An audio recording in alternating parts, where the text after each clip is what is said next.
Ed ora siamo qui in compagnia di uno dei membri della giuria, anzi nello specifico il presidente di giuria, ossia Mariam Tancredi, la vincitrice della scorsa edizione di The Voice of Italy 2018. Ciao Mariam, buonasera. Ciao a tutti, buonasera, sono felice di essere qui. Anche perché fino a un paio di anni fa ero anche dall'altra parte, quindi con le ansie, le paure.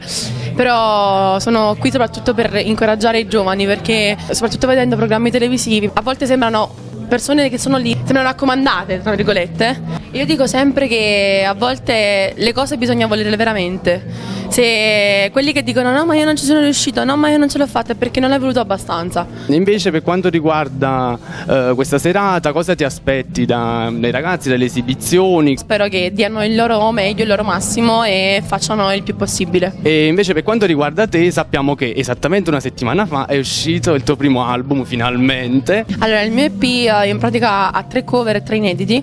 Le 3 cover sono comunque frutto di un mio percorso, quindi li ho volute scegliere in base al mio percorso e quello che ho fatto. Gli inediti sono uno, quello che ho fatto a The Voice, quello che poi ho portato a Sanremo Giovani, e quello che è uscito 2 settimane fa, che è Pianeti. E quindi invece progetti futuri oltre a quest'album appena uscito? Io spero di riuscire a fare qualche concerto live e vediamo un po', stiamo cercando qualche data, qualche posto giusto, io e la mia etichetta e la mia casa discografica, e vedremo un po' come possiamo fare alla fine. Va bene Mariam, allora in bocca al lupo questa sera, buon lavoro, buona serata, manda un saluto speciale ai nostri amici di Street News. Un saluto speciale a tutti gli amici di Street News.